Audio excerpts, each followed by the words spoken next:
Welcome to Beginning with Moses, Discovering Jesus in the Bible. I'm Pastor Gary Schulte.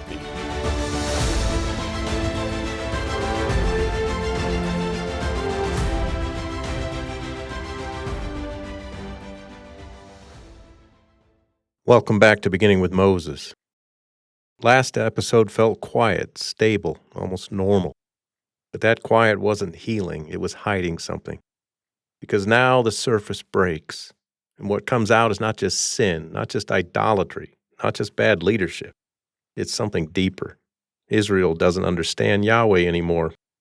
And when that happens, even repentance becomes confused, even faith becomes distorted, and even deliverance becomes tangled with tragedy. What follows is not just another failure, it's a revelation of how far things have fallen beneath the surface and how serious theological confusion can become. Judges tells us Israel served the gods of every surrounding nation. This is not drift, it's saturation. Yahweh is no longer central. He is one option among many. The covenant relationship has been replaced with religious pluralism. And when that happens, the problem is no longer just behavior, it's belief. The foundation itself has shifted, and once that happens, everything built on top of it becomes unstable and unpredictable. So Yahweh gives them into the hands of the Ammonites and Philistines, and this oppression lasts 18 years. This is not momentary discipline, it is sustained pressure. The people are being forced to live in the consequence of their theology. When God is one option among many, life becomes unstable in every direction. What they believe now shapes what they experience, and the result is prolonged suffering that exposes their condition. The people cry out, "We have sinned," and normally this is where deliverance begins, but not this time, because something is off. The words are right, but something underneath is still broken. The cry is real, but the understanding behind it has not been corrected. They feel the pain of their situation, but they have not yet fully grasped the cause. Yahweh answers by recounting all the times he has already saved them: Egypt, Amorites, Ammonites, Philistines, and more. This is not just history, it's indictment. He's reminding them of his consistent faithfulness across generations. And then he says, "Go cry out to the gods you have chosen." This is not indifference, it's exposure. He's forcing them to confront the contradiction in their hearts, to see clearly that the gods they trusted cannot deliver. "I will save you no more." That breaks the expected pattern. The cycle is interrupted, and now we have to ask, what kind of repentance is this? Is it faith or is it desperation? Yahweh is not abandoning his people. He is pressing them to clarify. He is exposing the difference between wanting relief from suffering and actually turning back to him in trust. The people respond again. They put away their idols. They submit themselves to Yahweh's judgment. "Do to us whatever seems good to you." This is not perfect repentance, but it is deeper than before. There's movement here, but even now the text leaves tension. Their actions are changing, but their understanding still lags behind. They are beginning to turn, but they are not yet fully grounded. And then the turning point. Yahweh's soul is moved by their misery. Deliverance begins, not because they have fully understood, but because he is merciful. Grace moves first, always.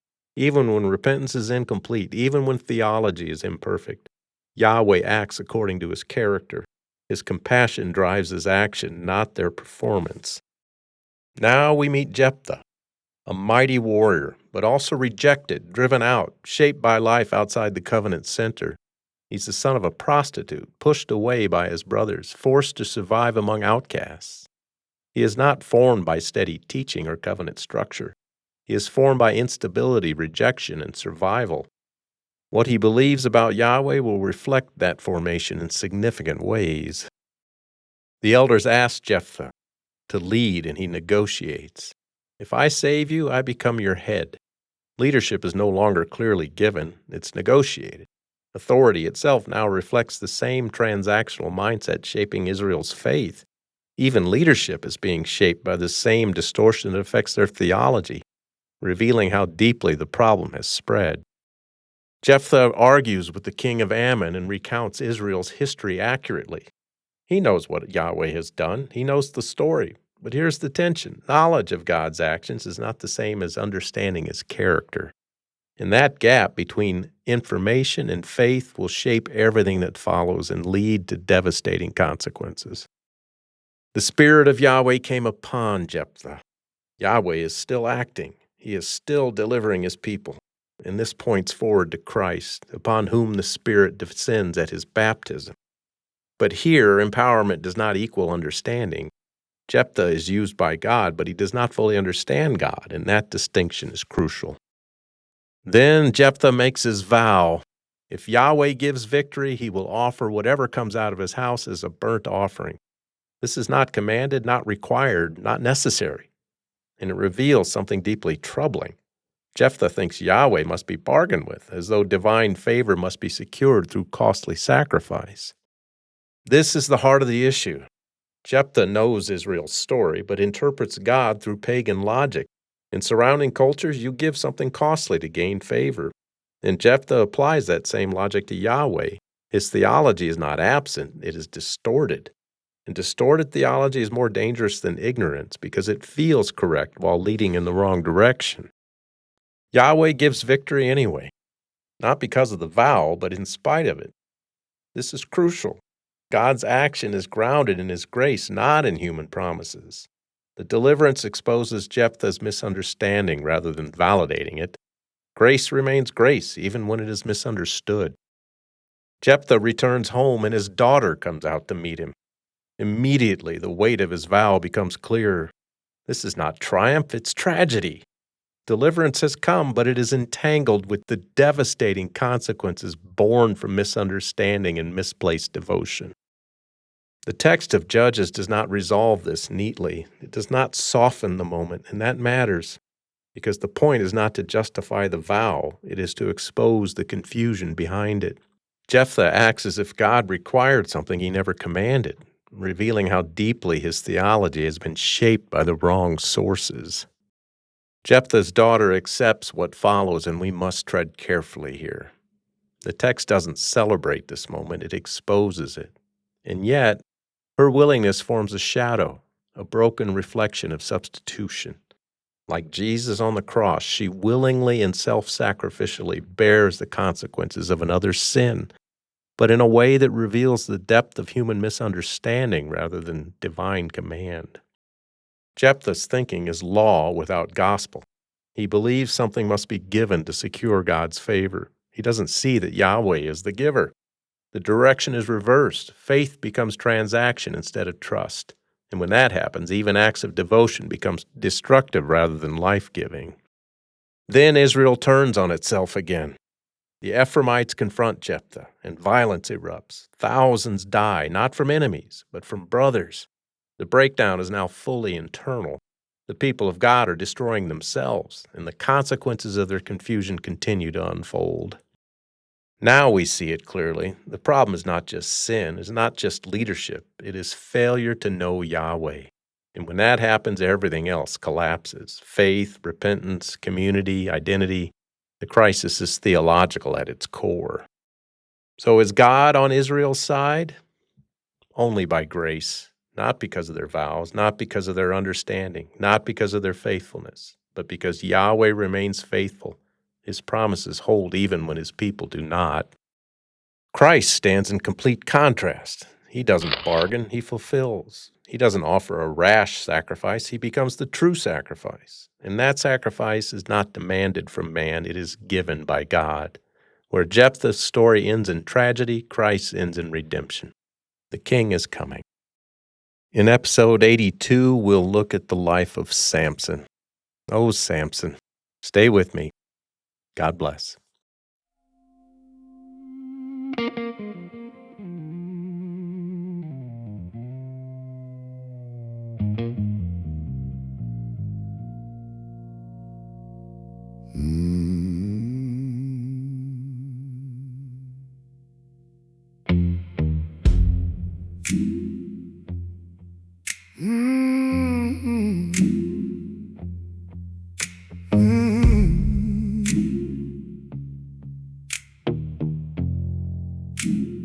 18 years beneath the weight, Philistine chains and Ammonite hate. Israel bowed to every throne, till Yahweh became one God among many known. They cried, we sin beneath the pain, but heaven answered back with flame. Go ask the gods you chose instead, dead idols speaking to the dead. The words were right, the heart was blurred, repentant, shaken, but still unsure. Bargaining with God, trying to buy grace, trading blood for favor, fear dressed up as faith. Hands lifted high, but trust collapsed, building altars out of anxious acts. You cannot purchase what mercy already bought. That's the tragedy of bargaining with God.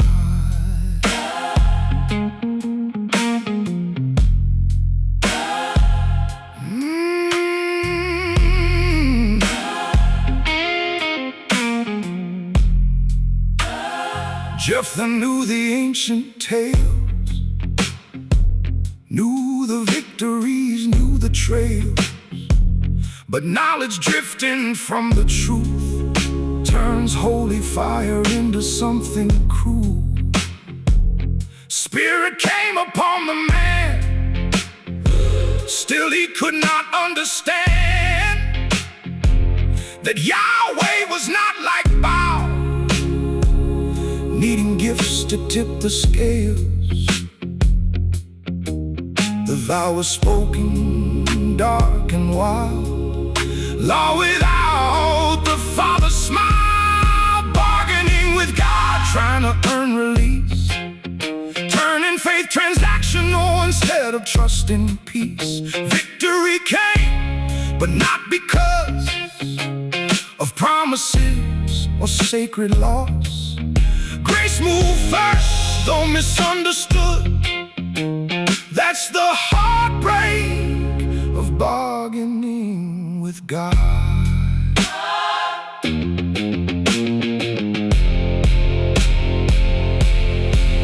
What kind of God did Jephthah see?